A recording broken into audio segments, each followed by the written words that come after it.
তো আর কিছুই করার নেই, ওই দিক দিয়ে গেলে হয়তো আর ওপারে পৌঁছাতে পারতাম না, তাই আমরাও মাঠের পথটাই বেছে নিলাম। দেখতেই পাচ্ছ কত হাজার হাজার সাউন্ড লাভার এসেছে দেখতে। আমরাও আগে ওখানেই ঢুকলাম, প্রচুর মানুষের ভিড়। আর সামনে গিয়ে দেখলাম দুর্ভাগ্য আমাদের বক্স এখন চলে। Hello friends, welcome back to my channel. আজকে আবারও চলে এলাম ছোট্ট একটা ব্লগ ভিডিও নিয়ে। আজকে আমরা যাচ্ছি তারকেশ্বর কালী পুজো দেখতে, আমার বন্ধুরাও আছে সাথে। এখন আছি আমরা বেগমপুর স্টেশনে, তো সম্পূর্ণ ভিডিওটি দেখতে থাকো। এবং আমার ভিডিও ভালো লাগলে চ্যানেলটিকে সাবস্ক্রাইব করে ঘন্টিটা বাজিয়ে দিও, যাতে আমার ভিডিও সবার আগে তোমার কাছে পৌঁছে যায়। তো চলিয়ে শুরু করতে আজকে ভিডিও। কিছুক্ষণ দাঁড়ানোর পর এসে গেল আমাদের ট্রেন, যেটা আমাদের পৌঁছে দেবে কামারকুন্ডু স্টেশনে। আমরা সবাই ট্রেনে উঠে পড়লাম। ট্রেন স্টেশন ছেড়ে বেরিয়ে গেল। ভেবেছিলাম ভিড় হবে, কিন্তু তেমন কোনো ভিড় ছিল না। এখন এসে গেলাম কামারকুন্ডু স্টেশনে। স্টেশনে নেমে সবাই হাঁটতে শুরু করলাম, কারণ ওপর লাইনে আমাদের ট্রেন। ওপরে এসে প্রায় 30 মিনিট পর হাজির হলো হাওড়া তারকেশ্বর লোকাল। আবারও সবাই মিলে ট্রেনে উঠে পড়লাম। ফাঁকা সিটে আমার ভাই মজায় বসে পড়লো। আর একজনকে দেখো যাবার সময় ঘুমাচ্ছে। এদের আর কি হবে। কিছুক্ষণ পর চলে এলাম তারকেশ্বর স্টেশনে। ট্রেন থেকে নেমে হেঁটে এক্সেলেটর সিঁড়ি দিয়ে উঠতে গিয়ে দেখলাম সেটা বন্ধ। তো নো প্রবলেম, হেঁটেই উঠে পড়লাম ওভারব্রিজে। তারপর ওভারব্রিজ থেকে নেমে টোটো স্ট্যান্ডে গেলাম। তো বন্ধুরা, আমরা এসে গেছি তারকেশ্বর স্টেশনে। তো এখন এরা টোটো কথা জিজ্ঞাসা করছে যাবে কিনা। সম্পূর্ণ দেখতে থাকো।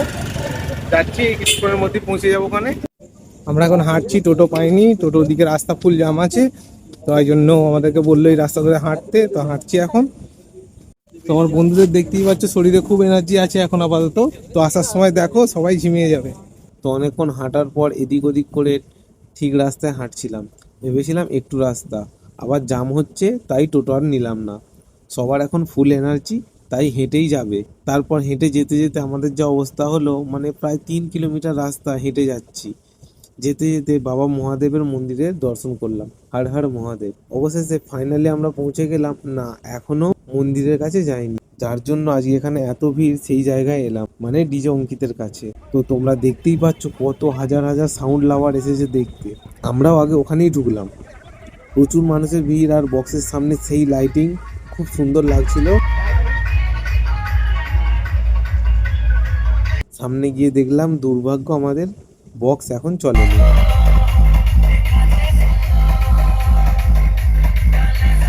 তাই একটু দাঁড়িয়ে বক্স স্টার্ট করতেই আবারও বেরিয়ে পড়লাম মন্দিরের দিকে। বাপরে বন্ধুরা, তোমরা বিশ্বাস করবে না তখন কি ভিড় হয়েছিল। মানে সাইকেল বাইক তো ছাড়ো, হেঁটেও আসতে পারছিলাম না, এত ভিড় হয়েছে। রাস্তার ধারে যে সমস্ত বাইক ছিল, কিছু বাইক তো ভিড়ের মধ্যে পড়ে গিয়েছিল, তার উপর দিয়েই মানুষ যাতায়াত করছে। কি অবস্থা! তাই বলো বন্ধুরা, তোমরা এমন কোথাও গেলে বাইকগুলোকে একটু দূরে কোনো সেফ জায়গায় রেখে যেও। তারপর অনেক কষ্টের পর 1 ঘন্টার পর আমরা বেরোতে পারলাম। যারা বাইক নিয়ে দাঁড়িয়েছিল জানি না তারা কখন বেরোবে। তারপর দেখতে পেলাম পুজো মণ্ডপের দিকে যাওয়ার গেট। সেখান দিয়ে এসে খুব সুন্দর একটা জায়গা দিয়ে যাচ্ছিলাম। সত্যি বলতে এখানে সব থেকে বেশি সুন্দর লেগেছে আমার এই জায়গাটা। এখানে পাশে বসার জায়গাও আছে, খুব সুন্দর জায়গাটা। তোমাদের কেমন লেগেছে কমেন্ট করে জানাবে। ওই রাস্তায় জ্যামের কারণে অনেক লোক তো ফোনের লাইট অন করে মাঠ দিয়েই আসছিল। কি অবস্থা, খালি মাঠে দেখা যাচ্ছে ফ্ল্যাশ লাইট, ফোনের ফ্ল্যাশ লাইট দেখা যাচ্ছে। এরপর আবারও পড়লাম ভিড়ে মন্দিরের সামনে যেতে। এখানেও অনেক ভিড় ছিল। কষ্ট করে সামনে গিয়ে মায়ের মূর্তি দর্শন করে বেরিয়ে এলাম। মন্দির থেকে বেরিয়ে আসার সময় দেখলাম মন্দিরের পাশেই বাজছে পাওয়ার মিউজিক।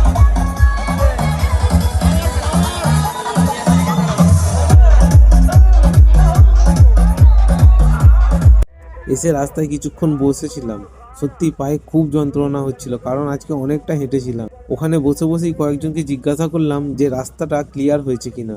তারা বললো যে না, এখনো হয়নি। তো আর কিছুই করার নেই, ওই দিক দিয়ে গেলে হয়তো আর ওপারে পৌঁছাতে পারতাম না, তাই আমরাও মাঠের পথটাই বেছে নিলাম। মাঠে প্রচুর অন্ধকার ছিল, আমরা একসঙ্গেই ছিলাম সবাই ফোনের লাইট জ্বেলে। আর ওই যে দূরে দেখা যাচ্ছে লাইট জ্বলছে, ওই জায়গাটা আমাদের যেতে হবে। তো বেশি দূর না, খুব কাছেই, কিছুক্ষণের মধ্যেই পৌঁছে যাব।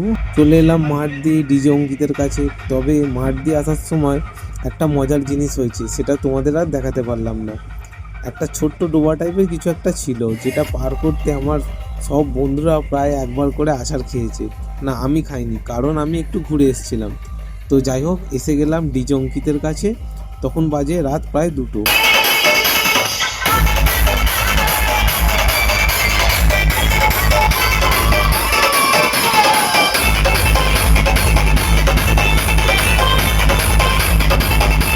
ডিজে অঙ্কিতের সাউন্ডটা তো খুবই সুন্দর ছিল, আমার তো খুবই ভালো লেগেছে। টোটাল বক্স নিয়ে এসেছিল 30টার মতো, কিন্তু সব কটা চালাতে দেয়নি। তো 18টা বাজাচ্ছে, তো এর মধ্যে এত সুন্দর বাজাচ্ছে কি বলবো। তোমরা কারা কারা এসেছিলে তারা দেখেছো হয়তো, খুব সুন্দর বাজিয়ে।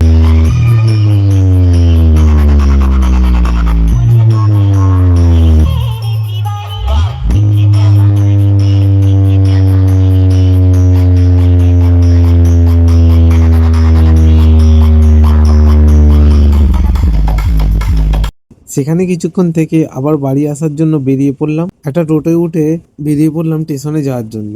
আস্তে আস্তে অনেক গল্প হলো, তারপর পৌঁছে গেলাম স্টেশনে। এবার আমরা সবাই টিকিট কেটে নিলাম।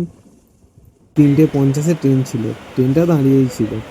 সবাই গিয়ে ট্রেনে উঠে পড়লাম, সবাই এখন খুব ক্লান্ত। এখন আছি আমরা কামারকুন্ডু স্টেশনে, এইমাত্র ট্রেন এলো। এখন আমাদের নেক্সট ট্রেন আছে 5টার সময়। এখন কিছু করার নেই, গিয়ে কিছুক্ষণ বসি, তারপর আবার বেগমপুর পৌঁছাবো।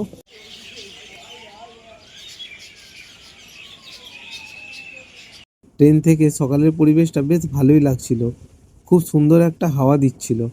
হাওয়া খেতে খেতে শেষমেশ চলে এলাম আমরা বেগমপুর স্টেশনে। তো এখন বাজে 5:30, আর বাইকের গ্যারাজে বলেছিলাম 6:30। দেখি গিয়ে কি অবস্থা হয়। সো আজকের ভিডিওটা এখানেই শেষ করলাম। ভিডিওটা ভালো লাগলে ভিডিওতে একটা লাইক ও চ্যানেলটা সাবস্ক্রাইব করে দিও। দেখা হবে আবার নতুন একটা ব্লগ ভিডিওতে। তো সুস্থ থেকো, ভালো থেকো, রাধে রাধে।